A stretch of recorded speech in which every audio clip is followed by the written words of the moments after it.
하나님의 말씀 잠언 29장 16절에서 22절까지 제가 한번 봉독하겠습니다. 악인이 많아지면 죄도 많아지나니 의인은 그들의 망함을 보리라. 네 자식을 징계하라. 그리하면 그가 너를 평안하게 하겠고 또 네 마음에 기쁨을 주리라. 묵시가 없으면 백성이 방자히 행하거니와 율법을 지키는 자는 복이 있느니라. 종은 말로만 하면 고치지 아니하나니 이는 그가 알고도 따르지 아니함이니라. 네가 말이 조급한 사람을 보느냐? 그보다 미련한 자에게 오히려 희망이 있느니라. 종을 어렸을 때부터 곱게 양육하면 그가 나중에는 자식인 채 하리라. 노하는 자는 다툼을 일으키고 성내는 자는 범죄함이 많으니라. 아멘. 예, 오늘 우리 잠언 29장 16절부터 보면 악인이 많아지면 죄도 많아지고 의인은 그들의 망함을 보리라. 예, 그렇게 말씀을 하고 있는 것입니다. 예, 악인이 많아지면 당연히 죄도 많아지는 것입니다. 예, 그 이유는 악이라는 것은 바로 전염이 되는 것입니다. 예, 그래서 악인이 계속해서 생기고 또 거기에서 악이 전염되고 또 악이 만들어지고 그렇게 해서 계속해서 악인이 많아지고 죄도 많아지게 되는 것입니다. 예, 하지만 의인들은 그들의 망함을 보리라. 하지만 의인들은 거기에 전염되지 않기 위해서 도망하는 것입니다. 그래서 여기에서 의인이 누구냐? 그것은 악인들에게서 또 죄의 그 곳에서 도망을 해야 된다는 말이에요. 그것이 의인인 것입니다. 그래서 거기에서 피한 사람들은 악인들의 망함을 보게 된다 하는 것이에요. 그래서 그 악에 전염되지 않고 물들지 않고 거기서 도망을 하는 우리 요한복음 10장 4절에서 5절 말씀처럼 자기 양들을 다 내놓은 후에 가면 양들이 그의 음성을 아는 걸로 따라오되 타인의 음성은 알지 못하는 거로 타인을 따르지 아니하고 도리어 도망하느니라. 도리어 도망을 한다는 것이에요. 예, 그런 그 악과 죄, 그 악인들, 그 무리, 그 환경, 그 죄악, 그 사람들, 그 죄에서 피하고 도망한 사람들은 이제 의인이 되고 그 의인들은 악인들의 망함을 결국에는 보게 된다. 예. 왜 그러면 악인들이 결국에 그렇게 망하게 되는가? 그것은요, 악인들이라는 것은요, 망할 수밖에 없는 것이, 악인들의 속성은요, 악인들은 자기들끼리 악으로 뭉치다가도요, 서로 망하기를 바라는 것이 악인들이에요. 그러니까 악으로서 그들이 뭉쳐있지만 속으로는 자기들도 망하라고 원하고 바라는 것이 또 그렇게 행하는 것이 악인들이에요. 그러니까 결국에는 악인들은 망할 수밖에 없는 것이에요. 그것이 악인 것이에요. 그래서요, 의인들은 그 악인들의 망함을 보게 되는 거예요. 피해서 도망해서 우리가 거기에 물들지 않고 전염되지 않고 우리를 지키면 반드시 악인들은 알아서 악인을 죽일 것이라. 의인을 미워하는 자는 죄를 받으리로다. 그렇게 되는 것입니다.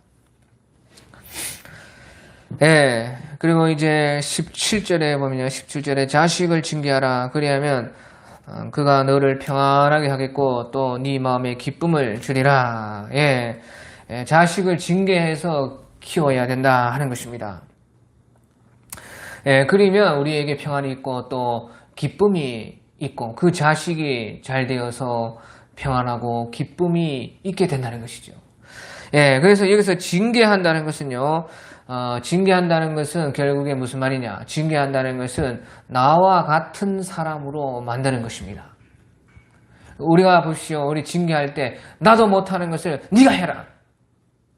나도 잘 안 되는 것을 징계해서 자식은 되게 하려고. 내가 못하는 것을 자식이 하게 한다는 것은 징계가 될 수가 없는 것입니다. 그러니까 다 반항하고 다 안 듣고 당신도 못하는 것을 왜 나에게 그렇게 뭐라고 하느냐. 그렇게 따지고 나오는 것이 징계가 안 되는 것입니다. 그러니까 징계라는 것은 결국에는요, 나와 같은 사람으로 만드는 것이, 내가 할 수 있는 것을 그 사람에게 가르치고 부탁하고 책망하고 내가 되는 것을 우리가 하나님의 말씀을 듣는 것은 조금 다릅니다. 하나님의 말씀이라는 것은 우리가 하나님 앞에서 하나님의 말씀을 듣는 것이기 때문에 그것은 이제 사람을 통해서 나오지만 하나님의 말씀이기 때문에 비록 사람이 거기에 완전하지 못해도 하나님의 권세를 힘입어서 말을 할 수가 있는 것이에요. 하지만 우리가 개인적인 관계에서 징계를 하고 자녀를 징계하고 또 제자들을 징계하고 하는 그런 것은요, 결국에는요, 나와 같은 사람의 수준까지만 내가 그러니까 되는 것까지만 징계할 수 있는 것이에요. 그러니까 결국에는 나와 같은 사람으로 만드는 것이죠. 보십시오. 그래서 자식을 잘 징계해서 그러면 우리가 나와 같은 사람으로, 부모님과 같은 사람으로 그런 자식들로 양육을 하고 키워나가면요, 서로 닮아질 수밖에 없는 것이에요. 잘난 것도 닮고 못난 것도 닮고 서로 마음이 다 서로 부족하고 하지만 어쨌든 서로 그렇게 닮았기 때문에요, 서로 평안한 것이에요.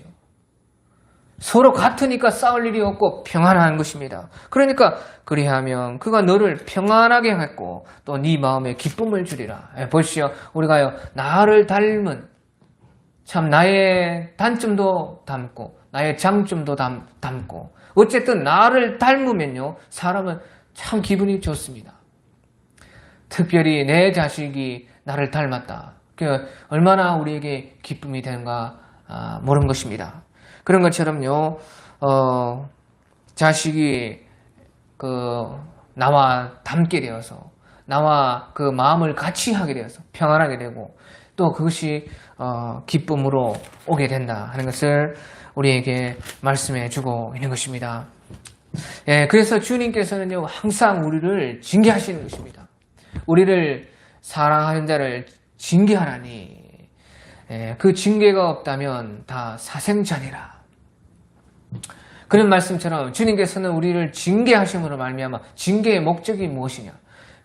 바로 주님이 그러한 분이시기 때문에 우리를 그렇게 이렇게 해라 저렇게 해라 징계하시는 것이에요. 그래서 결국에는 우리가 예수님을 닮는 것이에요. 예수님을 닮을수록 우리가 우리 그 신앙생활 가운데 평안이 있고 기쁨이 있는 것이에요. 그것은 바로 우리가 주님을 그렇게 닮아가고 있다는 것이고 주님과 나의 마음이 맞고 그래서 평안하고 그래서 주님께서도 그것을 보실 때 우리를 기뻐하심으로 많은 은혜와 긍휼을 여겨주심으로 더욱더 우리가 그와 같이 주님과 같은 사람으로 되기를 원하는 것이 바로 주님의 징계인 것입니다. 그리고 이제 우리 18절에 보면요, 18절에 묵시가 없으면 백성이 방자히 행하거니와 율법을 지키는 자는 복이 있느니라. 묵시가 없으면 백성이 방자히 행한다는 것입니다. 율법을 지키는 사람은 복이 있다는 것이에요. 이 말씀은요, 우리가 시편 119편 같은 데 보면 내가 범죄치 아니하리 하여 율법을 내 마음에 두었나이다. 하나님의 말씀을 내 마음에 두었나이다 하는 그런 말이 있는 것이에요. 묵시가 없으면 백성이 방자히 한다는 것이에요. 하나님의 말씀이 없는 곳에 항상 죄가 들어오는 것이에요. 그러니까 내가 범죄하지 아니하리 하여 주의 말씀을 내 마음에 두었나이다. 그렇게 말씀을 하실 것입니다. 그러니까 끊임없이 우리가 말씀을 가까이 해야 되고 말씀을 들어야 되고 그 하나님의 말씀을 언제든지 우리가 가까이 있어야 된다는 것이죠. 그러니까요. 또 우리 에스겔서 2장 7절 같은 데 보면 하나님께서도 이스라엘 백성들에게 에스겔을 통해서 말씀하시기를 그들은 패역한 족속이라. 에스겔 2장 5절 또 7절 같은 데 보면 그들은 패역한 족속이 그들이 듣든지 아니 듣든지 그들 가운데 선지자가 있음을 알지니라. 그러니까 끊임없이 율법이 있게 하고 말씀을 전하고 들어야 된다는 것이에요. 듣든지 아니 듣든지. 그래서 그들 가운데 나중에 후회하더라도 선지자가 그때 그렇게 말을 했었는데 나중에라도 돌아올 수 있게끔 선지자가 있음을 그들이 알게 된다는 것이에요. 또 그들은 심히 패역한 자라. 그들이 듣든지 아니 듣든지 너는 내 말로 고할지니라. 아무리 패역하고 그렇게 해도 주님께서는요 우리를 사랑하시기 때문에 듣든지 아니 듣든지 계속해서 말씀을 주신다는 것이죠. 그래야 우리가 방자히 행하지 않을 수가 있는 것이에요. 그러니까 우리가 항상 하나님의 말씀을 많이 읽고 또 듣고 가까이 하고 제일 중요한 것은 한 말씀이라도 깊이 묵상하고 그 말씀이 내 영혼의 양식이 되고 생명이 되게끔 내 말이고 영이요 생명이라 하는 이것이 우리 영혼의 성령의 감동으로 새별이 떠오를 때까지 떠오르는 것이요. 거기에서요 하나님의 말씀을 믿는 믿음이 막 뿜어져 나오는 것입니다. 거기에서 주의 말씀이 깊이 내 영과 내 말이 영이요 생명이 될 때 그것은 성령으로 감동으로서 내 마음에 그 하나님의 말씀이 접해져서 주님과 내가 연결이 되어버려서 거기에 우리의 믿음과 힘이 하나님의 말씀을 따라서 살 수 있는 용기와 힘이 거기에 있게 되는 것입니다. 그리고 우리 디모데후서 4장 2절에도요. 디모데후서 4장 2절 같은 데도 너는 말씀을 전파하라. 때를 얻든지 못 얻든지 항상 힘쓰라. 범사에 오래 참음과 가르침으로 경책하며 경계하며 권하라. 때가 이르리니 사람이 바른 교훈을 받지 아니하며 귀가 가려서 자기의 욕심을 따를 스승을 많이 두고 또 그 길을 진리에서 돌이켜 허탄한 이야기를 따르리라. 그러니까 우리가 때를 얻든지 못 얻든지 하나님의 말씀을 전파하고 많이 사람들로 하여금 듣게 해야 된다는 것이죠. 그래서 오래 참고 또 가르치고 경치하며 경계하고 권할 때에 거기에서 조금이라도 더욱더 하나님의 말씀과 우리가 가까워지고 주님의 말씀을 따라서 살 수가 있다 하는 것을 말씀해주고 있는 것입니다. 그러면 율법을 지키는 자는 복이 있느니라. 그런 사람이 복이 있다는 것이죠.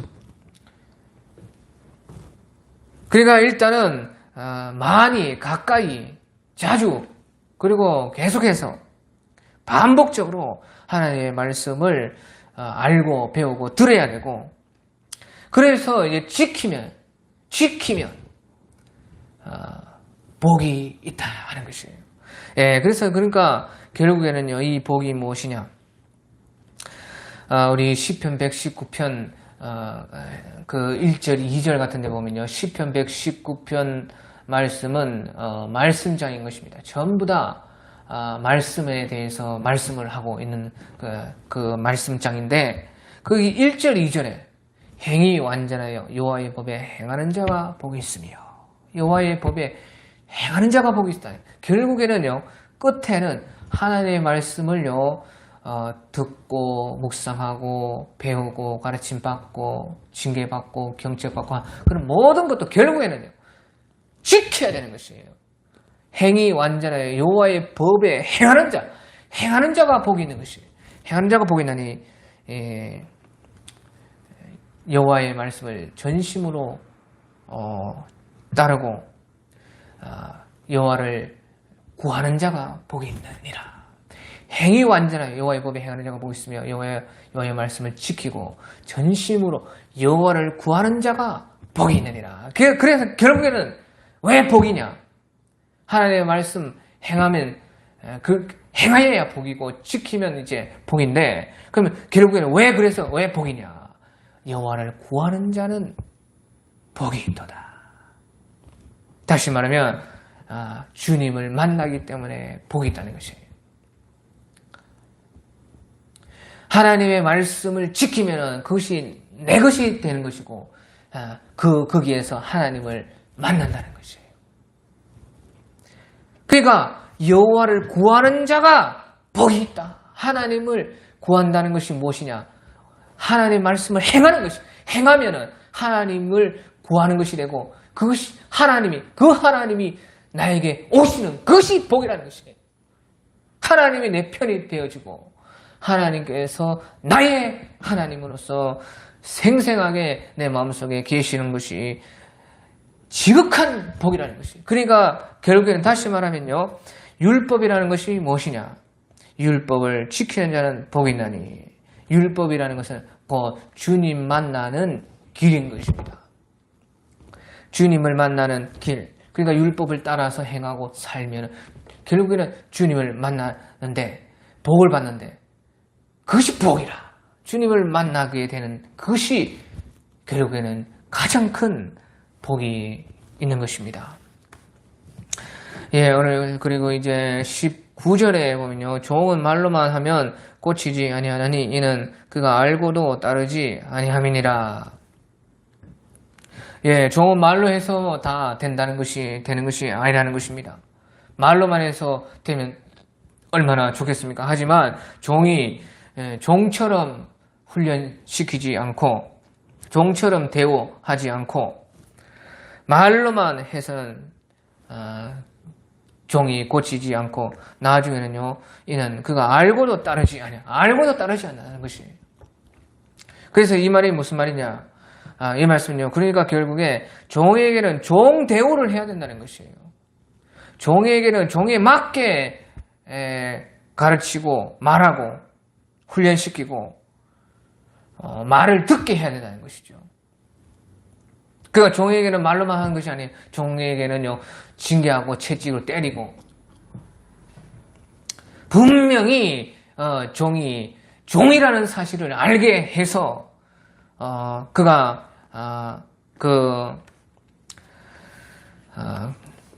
알면 당연히 주인의 말씀대로 따르게 하는 것이 종을 제대로 대우하는 것이죠. 그래야 종노릇 더 잘하고, 그리고 주인도 그것을 종을 부리는 주인도 좋고 하는 것이에요. 그러니까 이것이 도대체 무슨 말이냐? 우리가 보십시오. 그러니까 오히려 종을 말로만 해서 하면 나중에는 알고도 따르지 아니하는 종이 되는 것이에요. 그러니까 종을 말로만 잘해서 해준다. 그것은 종을 위한 것이 아닌 것입니다. 종이 나중에 좋은 종이 못되게 하는 것이죠. 오히려. 그러니까 이 말씀이 도대체 무슨 말인가? 종은 종으로서 최대한으로 대우해야 되고, 우리가 살아가면서도요, 지나치게 과도한 친절로서 사람을 대우할 필요가 없는 것이에요. 우리가 어떤 그 관계에 맞게 최선을 다해서 친절을 베풀고, 그 상황과 또 그 사람의 신분과 어떤 우리의 관계에서의 어떤 질서나 예우, 거기에 맞게만 하면 되는지, 지나치게 살아보면요, 우리가요, 어디에선지 다른 사람에게 지나친 과도 친절을 베풀 수가 있어요. 그러면 오히려 그 사람을 망치는 것입니다. 그리고 자기의 시간과 자기의 감정, 자기의 어떤 자기의 어떤 충분한 본래의 좋은데 써야 할 그 힘을 그렇게 과도 친절하는데 쓰고 나중에요 그렇게 하다 보면요 나중에 사람이 어떻게 되느냐 그냥 그것이 당연한 줄 알고 생각하고 그 고마움도 모르고 물론 뭐 그것을 알으라고 한 것은 아니지만 결국에는 그 사람이요 더 안 좋은 사람이 되게 하는 것이에요. 저도 그런 것을 참 많이 경험했고 또 주변에 볼 때 이제 그것이 보이기 시작하는 것이 너무 친절해가지고 너무 과도하게 대해주고 친절하게 해주고 그렇게 하면요 결국에는 나중에 그렇게 해서 나중에 대부분이 상처받고 나중에요 하는 얘기가 나는 뭐 그때 이렇게 해줬는데 저렇게 해줬는데 나를 배신했다. 그 사람이 배신한 건지 네가 그렇게 만든 것인지 생각해봐야 된다는 것이에요.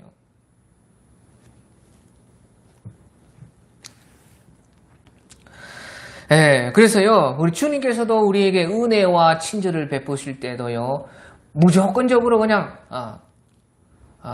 하나님의 크신 은혜를 주는 것 아닙니다. 그것은 나중에 우리가 하나님의 은혜를 알고 나서 정말로 하나님의 은혜가 크시고 하나님의 혜택과 나를 향한 마음이 얼마나 크셨는가 그것을 고백하는 것이지요. 우리가 하나님의 그 은혜 받을 때는요 그렇지 않아요. 하나님이 막 무조건 주는 거 아닙니다. 얼마나 많은 기도를 해야 되고 하나님 앞에 얼마나 엎드려야 되고 낮아야 되고 그릇이 돼야 되는 것이에요.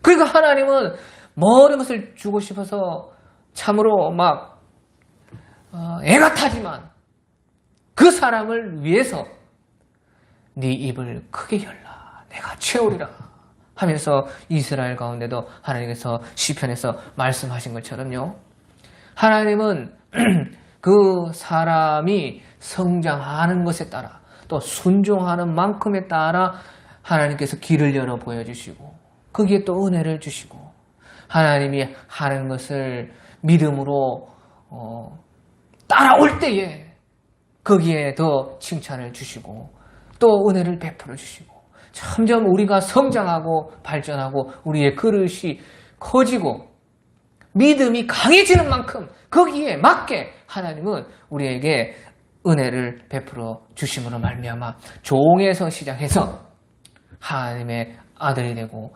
왕같은 제사장이 되게 하시려는 놀라운 계획과 은혜 속에서 우리를 테스트하시고 우리를 시험하시고 우리에게 많은 어려움과 고난도 주셔가지고 그 속에서 우리가 더욱더 만들어지고 더욱더 하나님의 사람으로서 갈 수 있게끔 주님께서는 그게 맞는 은혜와 친절을 우리에게 베풀어 주시는 것입니다. 오늘 여기까지.